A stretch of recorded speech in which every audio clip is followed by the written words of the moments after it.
A paz nosso desejo a todos vós. Vamos para mais um vídeo que as pessoas dizem que a Bíblia se contradiz.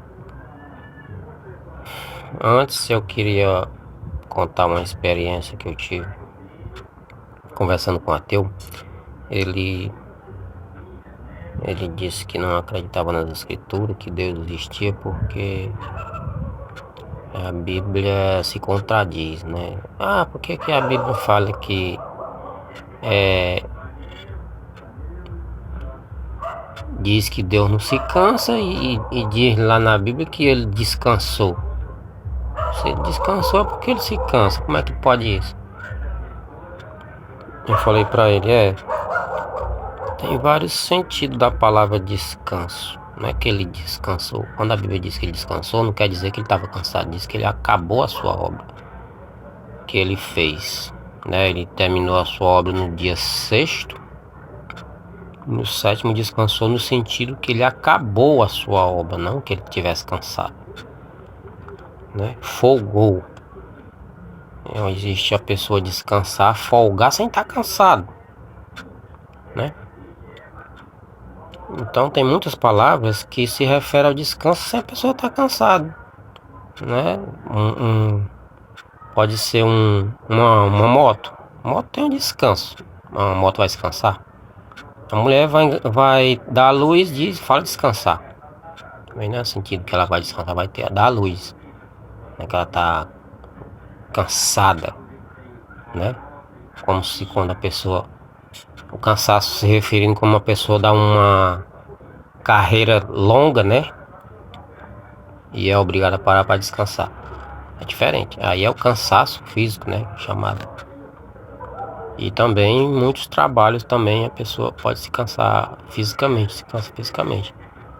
Mas existem vários significados, né? Vários sentidos de se cansar, de se descansar, né? Descansar no sentido de estar cansado. E eu falei também para ele assim, olha, o senhor fala que não crê em Deus, mas eu aposto que ele tinha uma elétrica, né? O senhor de uma elétrica. Isso eu aposto quando você, às vezes, tem serviço aí que você vai fazer que dá problema e você, sem querer, você clama, meu Deus, me ajuda. Mesmo você dizendo que não crê em Deus. Aí ele fala. Aí eu percebi que eu peguei ele. Mas isso é um hábito que a pessoa tem. É igual a pessoa ter outros hábitos de falar, rapaz, não, isso aí você não quer assumir, isso aí todos nós queremos fugir da presença de Deus, ninguém consegue fugir da presença de Deus. Isso aí é o nosso espírito que está dentro de nós, que clama. Aí eu sei que a gente conversou bastante, ele ficou lá meio alterado. Mas enfim, é porque, né? Até mesmo cristãos, eu já vi cristãos falar que a Bíblia se contradiz. E a passagem que eu vou mostrar hoje aqui é aquela passagem em Lucas, né? Evangelho de São Lucas 20:38, que Jesus fala. Aquela passagem que ele fala que os judeus que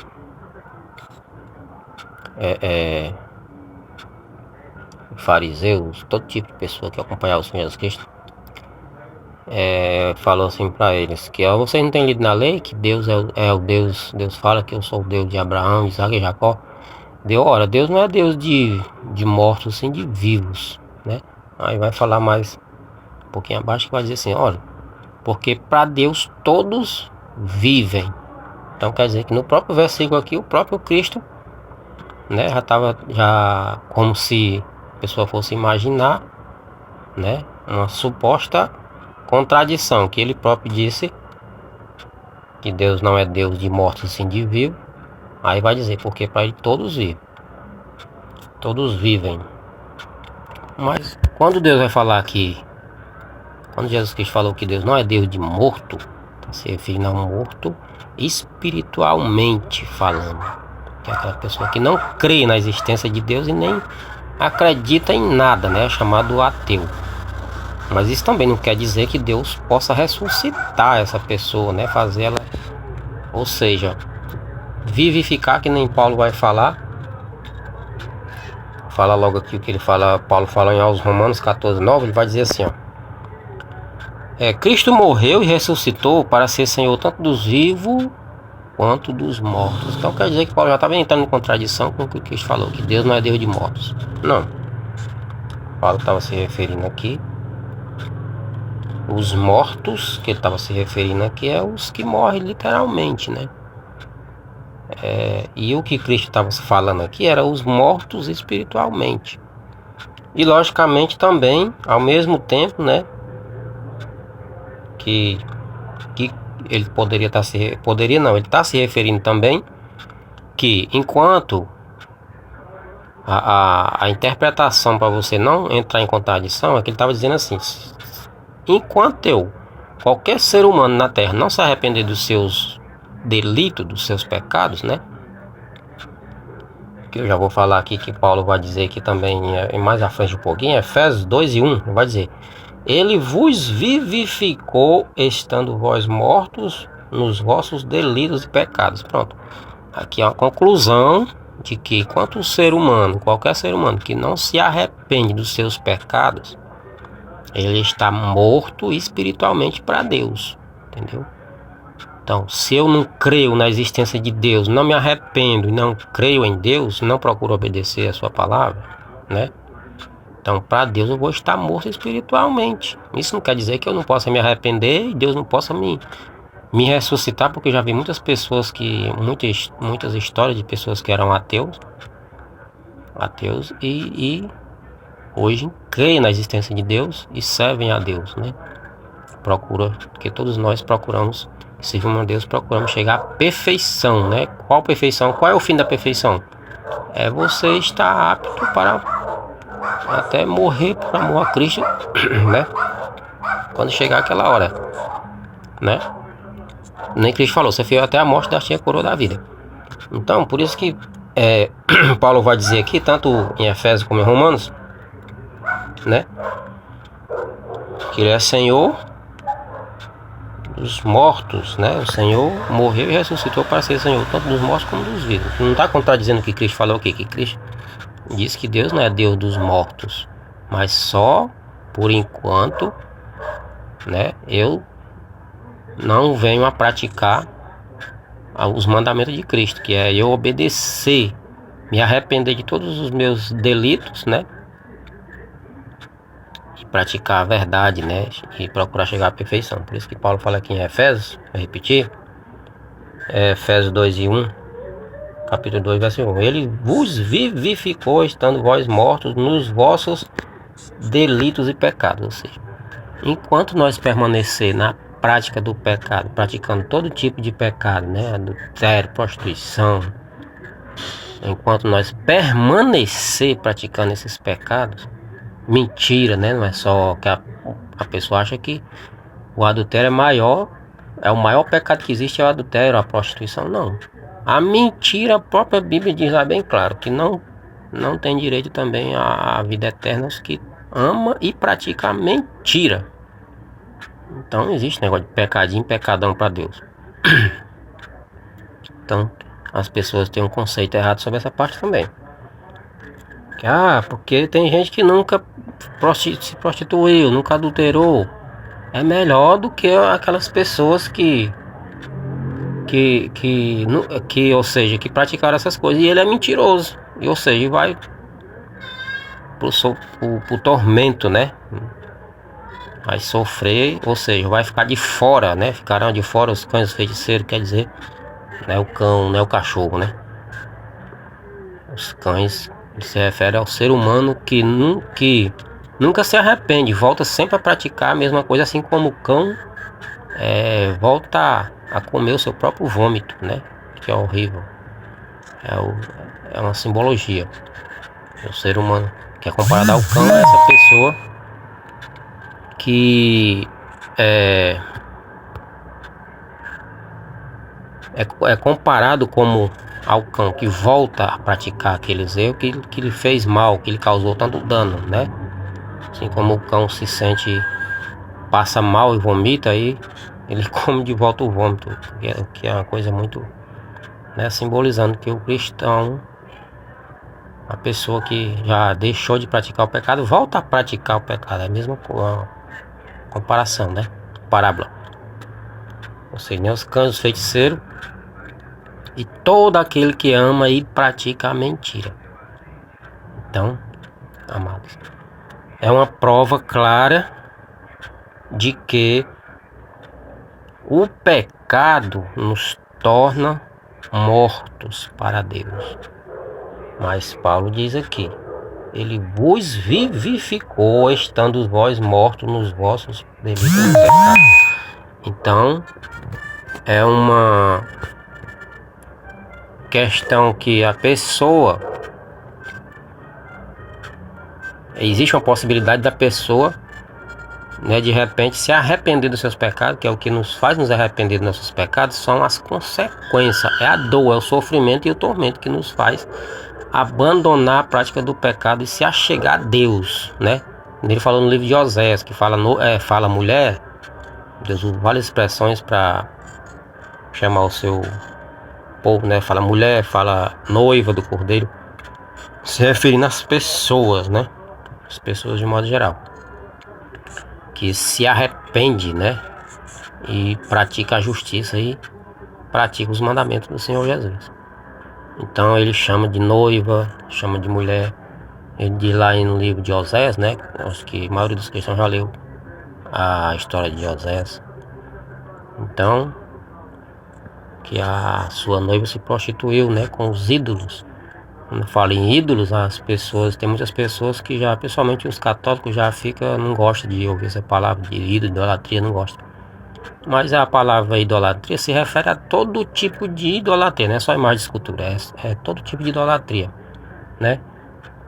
Tem cristão idólatra também, tem cristão que idolatra cantor, idolatra pastor, idolatra presidente, né? Idolatra pessoas, artistas de cinema, essas coisas.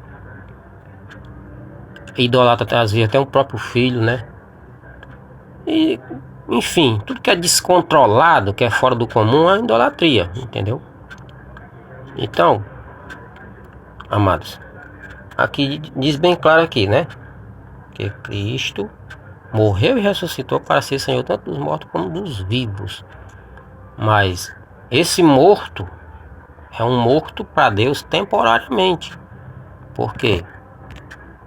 As consequências dos pecados que cada ser humano comete, uma hora a pessoa vai se arrepender, vai ver que não tem futuro, né? Aquela prática que ele leva, aquela vida que ele leva de pecado, né? Por causa das consequências. Feliz é aquele, né, que se arrepende antes de morrer, ou seja,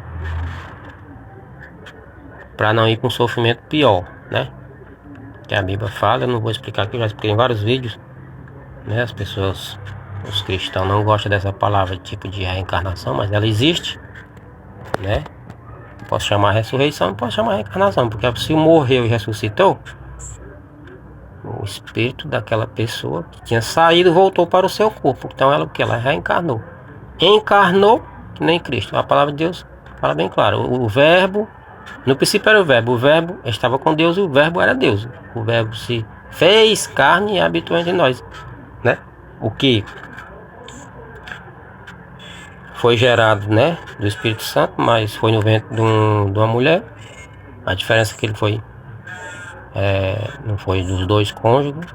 Mas já João Batista, a palavra de Deus diz bem claro, o Senhor dizia para os profetas: eu enviarei o meu anjo adiante de mim, né? João Batista nasceu do homem e de uma mulher, igual a nós, seres humanos normais, que nem nós.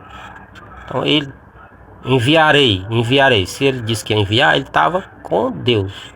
Era um espírito que estava com Deus, né? Também disse que ia enviar. Ele veio e nasceu do homem e de uma mulher, normal, que nem nós. E foi um homem poderoso nas suas palavras, não fez milagre nenhum, só batizou com água, né? A Bíblia conta. Foi considerado um anjo por Deus. Então era um anjo, um espírito, veio, simplesmente encarnou e voltou para o mundo espiritual, assim como Cristo, né? Morreu, ressuscitou, passou 40 dias, a Bíblia fala quase 40 dias aparecendo por discípulos, tomou, né, voltou para o seu, ressuscitou, ou seja, reencarnou no seu próprio corpo, no mesmo corpo que ele foi crucificado, mostrou lá as mãos, o lado, né, os furos dos cravos. Até Tomé disse, quando tocou, as pessoas tocaram nele, quando tocou, somente o Tomé disse assim, Deus meu,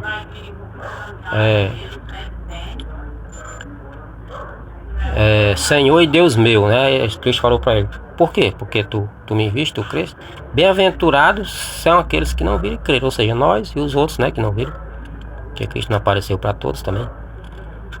Ou seja, aí muitos cristãos ainda dizem assim, mas ninguém morreu, e veio dizer como se existe vida após a morte. E Cristo?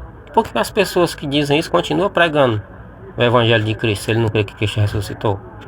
Para que pregar então? Nem Paulo mesmo dizia, para que pregar em nome dos mortos ou batizar em nome dos mortos se eu não acredito em ressurreição? Então, queridos, as pessoas é que se contradizem, né? Tanto os cristãos daquela época, que já, se você ler as cartas de Paulo, muitos cristãos vão dizer que Cristo, ou seja, que não havia ressurreição. Eles próprios naquela época já, né? Já dizia, não acreditavam em ressurreição. Aí Paulo dizia assim, então vamos comer, vamos beber, comer e beber, que amanhã nós vamos morrer, pronto. Então para que se batiza as pessoas em nome dos mortos aí, que era Cristo, né? Então, queridas, as pessoas é que se contradizem, não são as escrituras, é as pessoas. Porque ele crê ao mesmo tempo diz que duvida, né? A palavra de Deus diz que tudo que é de dúvida é pecado. Paulo diz também nas suas cartas. Então, amados, para não ficar muito longo esse vídeo, até o próximo, se Deus quiser. Deus abençoe a todos.